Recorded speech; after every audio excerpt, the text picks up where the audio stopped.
What's up, guys? Welcome back to You're Not Him with me, Peerson Pipes. Today's episode, we're going to be going through meekness.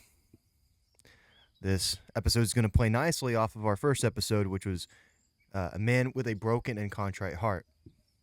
If you are new to the podcast, we've been going through a series of godly traits for men from a biblical lens. This is going to be a bit of a shorter episode because I think I can kind of narrow everything down in a more concise way. I don't want to waste anybody's time, so let's go ahead and get the intro out of the way. But first, real quick, if this podcast benefits you in any way or blesses you, then the best way you could show your support is by leaving a review or a comment, whether you're on YouTube or Spotify. This gives me social proof to the algorithms that other people are benefiting from this podcast. Also, most importantly, it lets me know what I can do better to improve this experience, to bless y'all even more. So make sure to leave down in the comments a review of some sorts, just so I know what to do better. Anyways, let's go ahead and get into this. Psalms 37, verse 11. It says, "Blessed are the meek, for they will inherit the earth, and they will have abundant peace."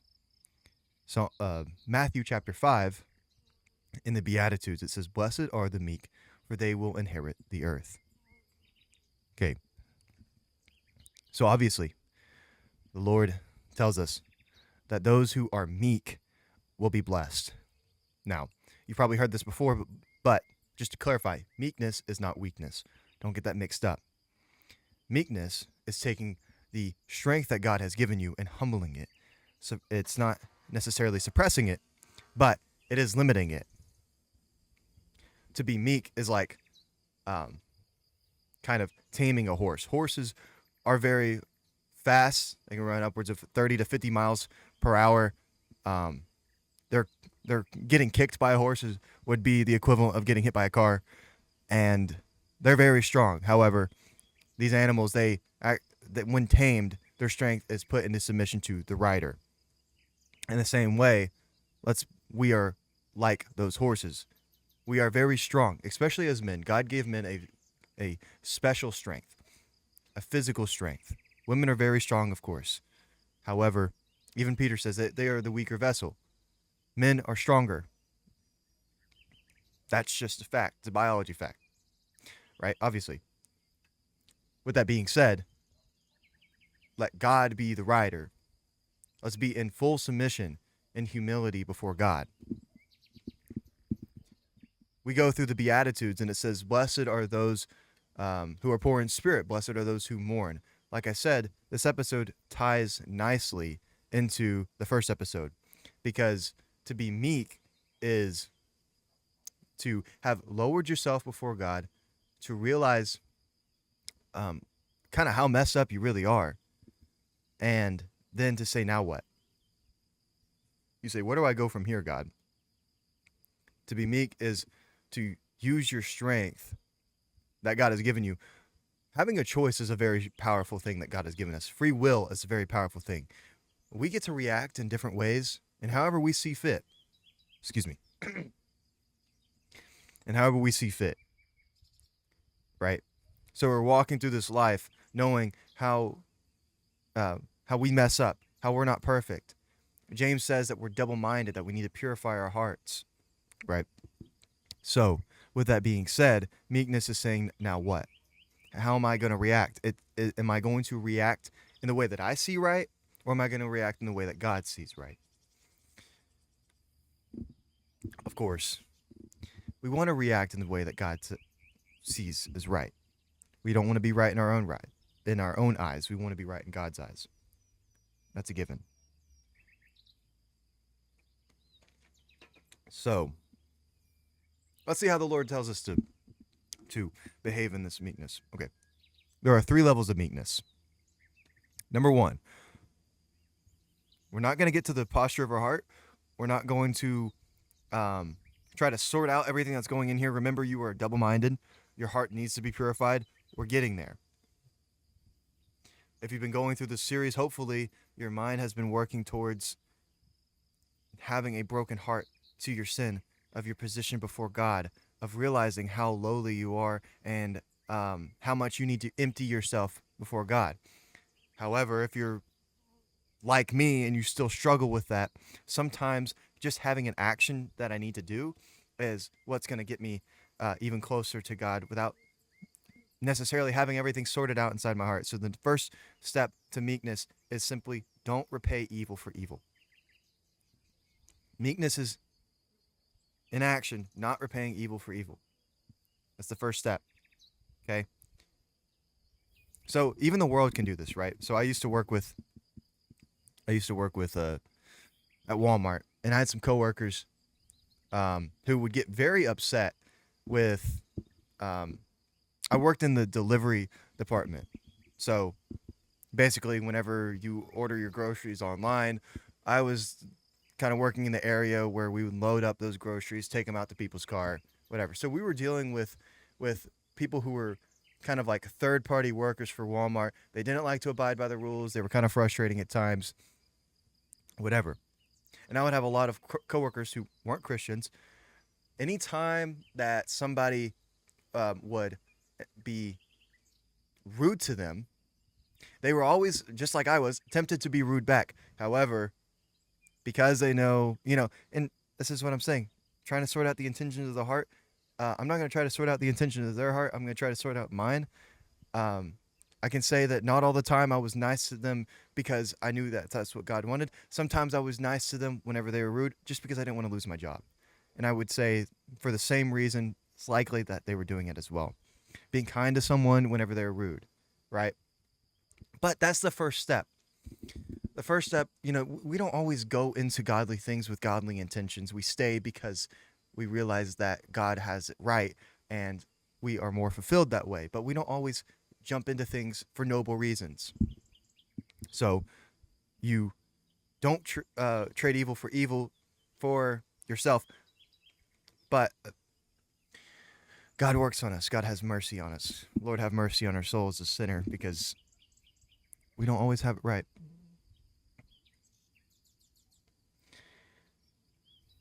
But let's dig a little deeper, guys, because we're not here for the surface level, you know, um, we're not in it for us. We're not going to be nice to people for our sake. We're going to be nice to people for God's sake. So let's talk about this attitude and this heart that we're shaping into. There we go. Finally got to the word. So it must start with, visualize this. Looking up to everybody. Saying you look up to everybody. Have that image of the Pharisee, I believe it's a Pharisee who is saying, "Oh God, thank you that I'm not like this guy. Thank you, I'm not like this tax collector. I'm not like the sinner." But then you think about the sinner, who's far off and he's beating on his chest and he's, "God, please be merciful to me." I guarantee you that sinner looks up to everybody. He's always kneeling down before those around him because he is lowly. He is lowly socially. The Pharisee is not. The benefit that we have is that we're not likely the lowest in society. However, we need to take the position as if we are. The first will be last and the last shall be first, right? So you lower yourself and you look up to everybody, but even more, whenever you look even higher, you look up to God. That's the heart. So what am I saying? We move into the second phase of meekness, where we start sorting out the heart, where you say, "I am no better than them." Okay. I am no better. This also ties into the last episode, the second episode, being slow to anger, where we take on this heart of anything that I could judge someone else for, I've done myself. I've offended people. I've hurt people. I've hurt God. I am no better than they. So, meekness is to take on the position that I am no better than anyone else around me.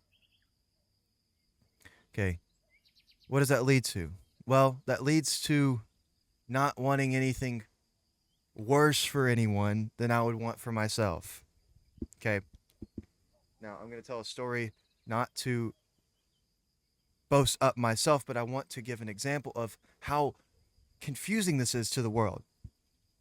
Back to the job at Walmart, we're taking out groceries to a guy.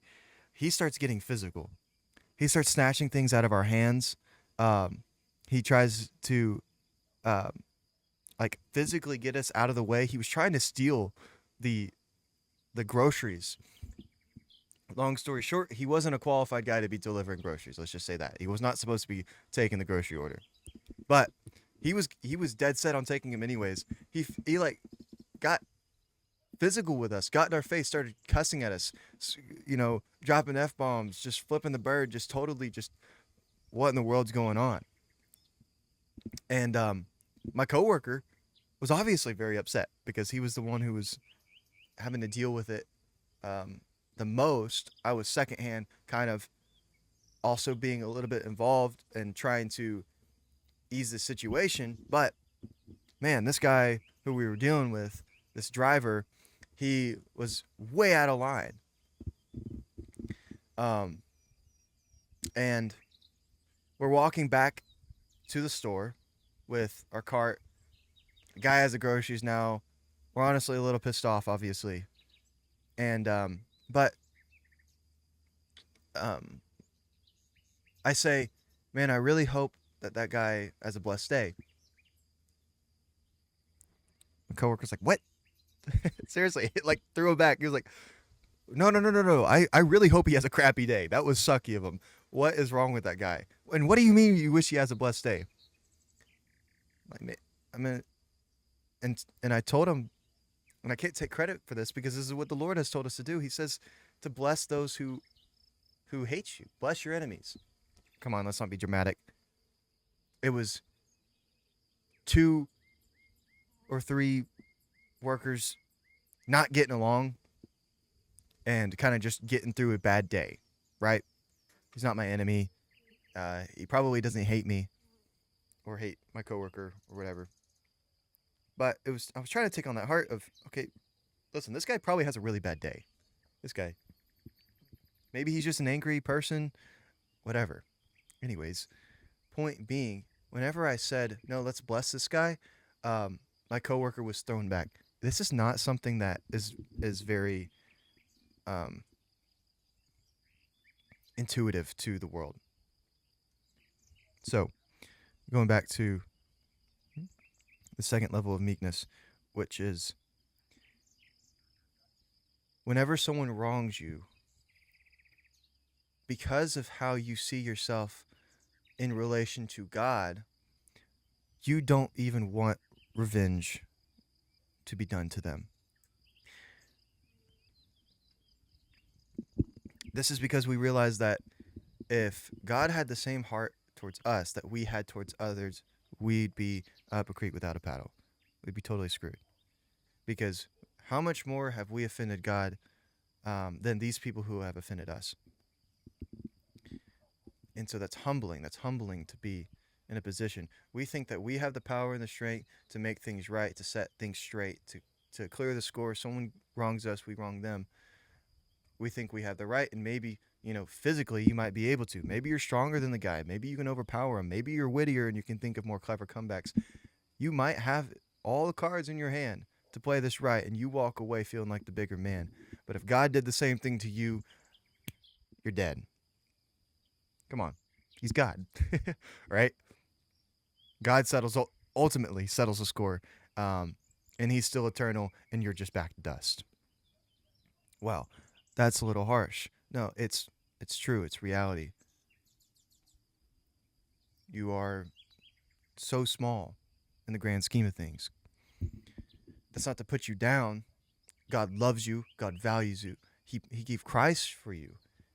And that's the whole point. That's how God's position towards us, how Christ was towards us, was meek. Because he could have just sent 10,000 angels to come down and,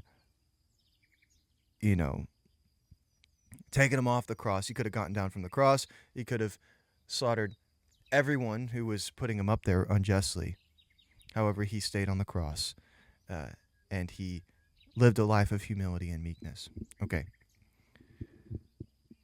So this phase number 2 is actually sorting out our heart and intention towards how we see other people.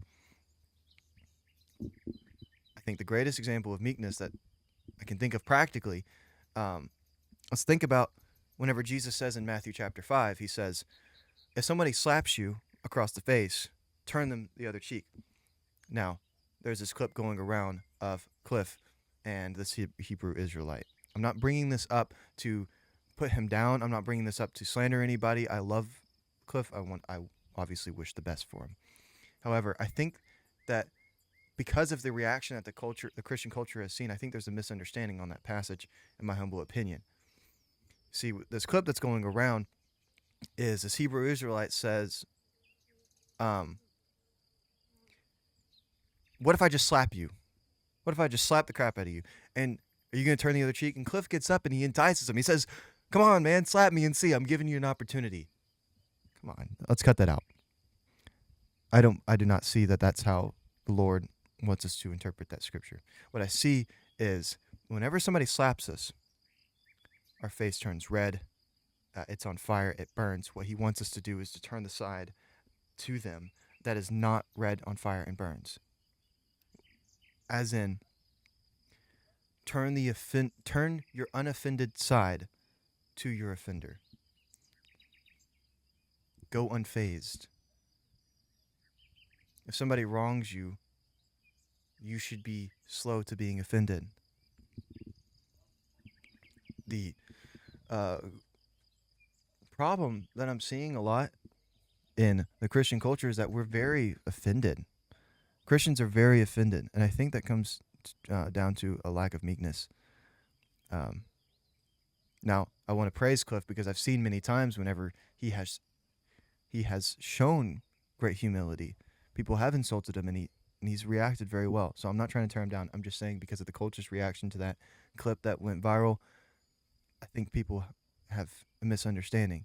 You're not supposed to entice people to hit you again. It is saying, show your lack of offense to others. That's what's going to turn them around and show that you are different.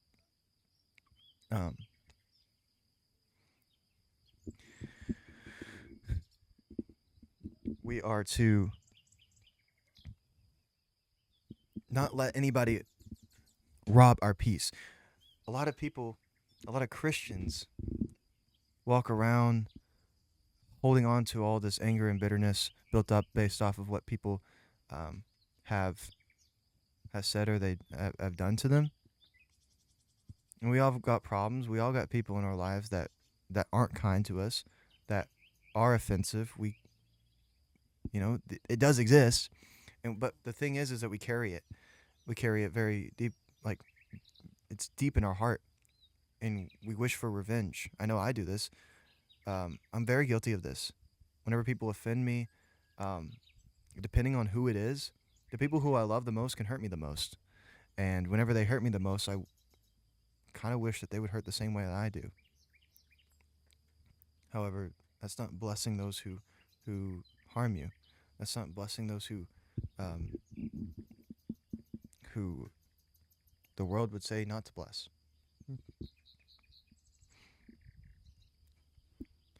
Now, this third level of meekness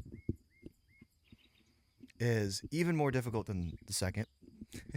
This one is going to take divine power and prayer to be able to get to the point. And no way am I saying that I've gotten to this point. But let's talk about it. Let's talk about the goal, the ultimate goal of meekness that we should be striving for.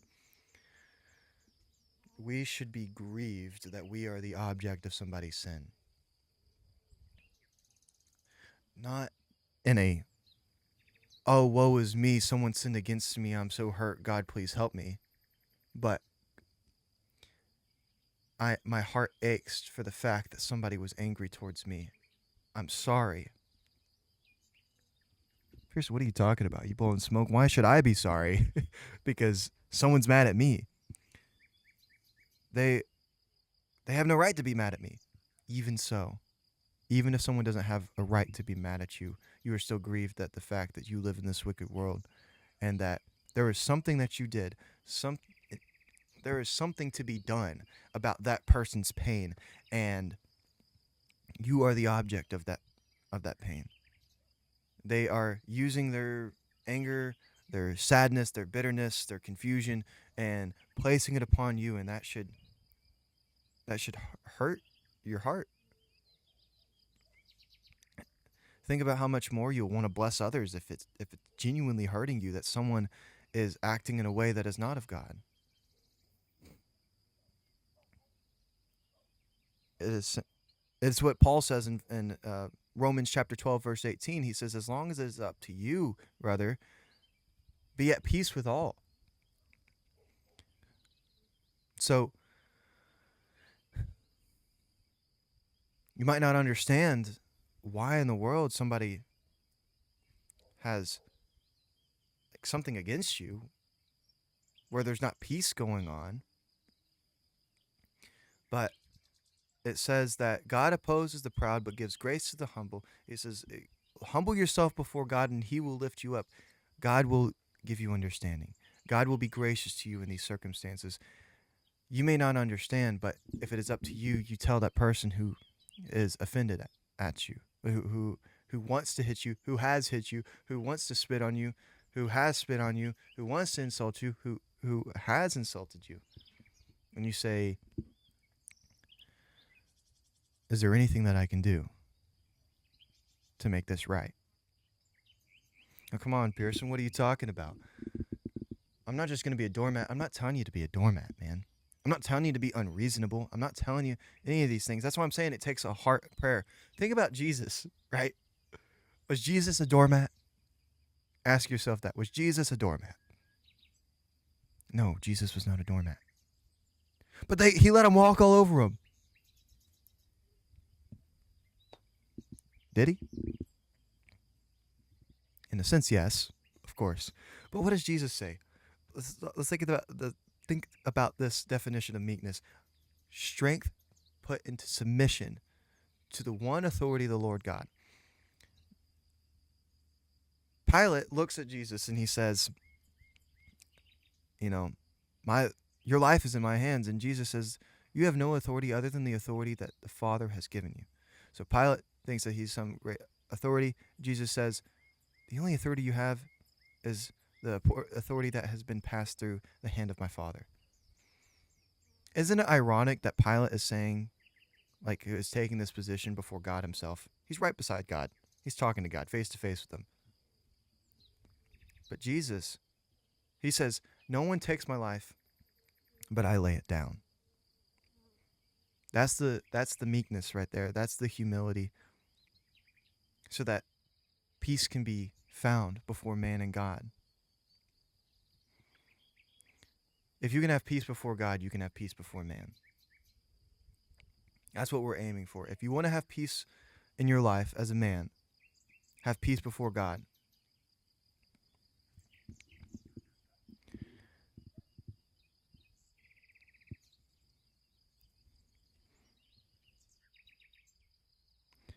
This third level of meekness will be judged even by your most loving Christian brothers and sisters. They're going to tell you that you don't have to take it. They're going to tell you that you don't have to let other people walk all over you.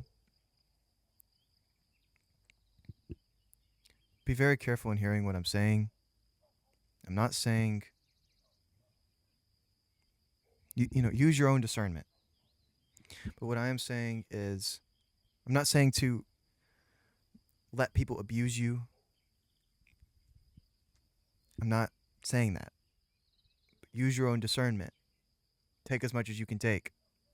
The Lord will be gracious to you.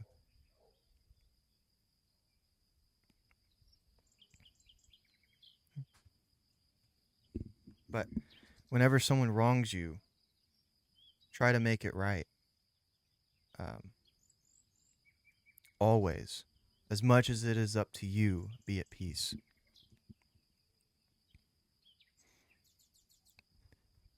If you want to have the most blessed life here on this earth, if you want to have heaven on this earth, meekness is the very, very start. Remember Psalms. Have abundant peace.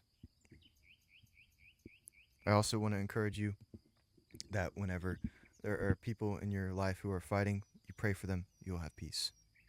If someone is fighting with you, pray for them, you will have peace. That's peace from God. It won't make sense. It says the peace that surpasses all understanding. The reason why it doesn't make sense is because peace is supposed to be a settlement of all strife. It's supposed to be a resolve, yet we are still fighting with one another. It's the peace that is beyond understanding because it's peace in the midst of the storm, right?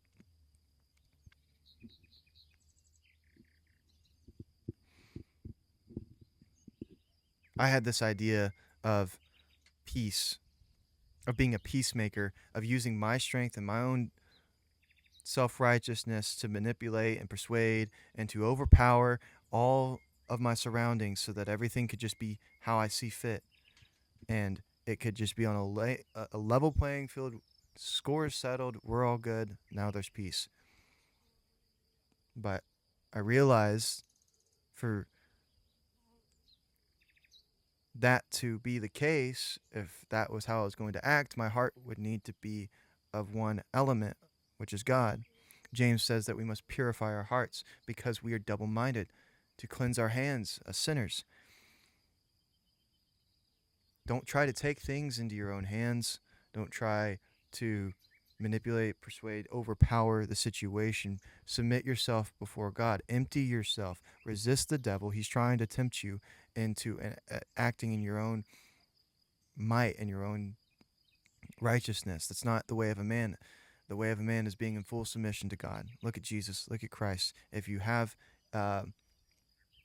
are thinking to yourself, no, that's not right, I need to take things into my own hands, brother, I would just encourage you to look at Jesus. I'm not saying don't take action. I'm not saying be a doormat. What I am saying is before you do anything, consult God. It says that Jesus didn't speak anything or do anything without it being first told to him by the Father. He was in full submission. I encourage you, brothers, go read through the Beatitudes. Read it as a progression. Matthew chapter 5, it talks about being poor in spirit. Blessed are those who are poor in spirit. Blessed are those who mourn. Blessed are those who are meek. So you humble yourself, you become meek. You say, what now? Once you realize your position before God, you will choose to act. And then it says you will be hungry and thirst for righteousness. Blessed are those who hunger and thirst for righteousness, because you realize how lowly you are. You're looking up to God and you're saying, God, how do I do these things correctly? Blessed are those who are merciful. Once you know what is right, then you can act mercifully. Blessed are the pure in heart. Blessed are the peacemakers. I'm probably getting the order incorrect. Read through those. If you want to have the attributes of being a man who is blessed by God, who is favored by God, we have to start with meekness. Your ego is not going to be the ruler of your life. Your pride is not going to be the ruler of your life. Jesus Christ is going to be the ruler of your life. And you will have a more blessed life because of it. You will inherit the blessings of this earth that God has to give you. You will be closer to him. Be in prayer, brother. This is going to take a lot of strength. That strength that you want to use to overpower other people. Fight that same level of passion for Christ. That passion that you feel for trying to do things your way, use that same passion and turn it towards Christ. You're going to need to fight it. You're going to have to submit yourself to God. Resist the devil and he will flee. Submit to God. Draw near to God and he will draw near to you. Brothers, be in prayer. There are people in your life who are counting on you. There are people in your life who need your level of humility, who are going to see your humility and are going to bless God's name because of it. They're not going to bless God's name because of how strong you are. They're going to bless God's name for how strong he is. And You need to be a vessel for that. Brother, I encourage you so much. And I pray for you. Thank you so much for listening to this episode. If this episode blessed you in any way, then, like I said before in the intro, please leave a review or a comment, subscribe, interact in some way.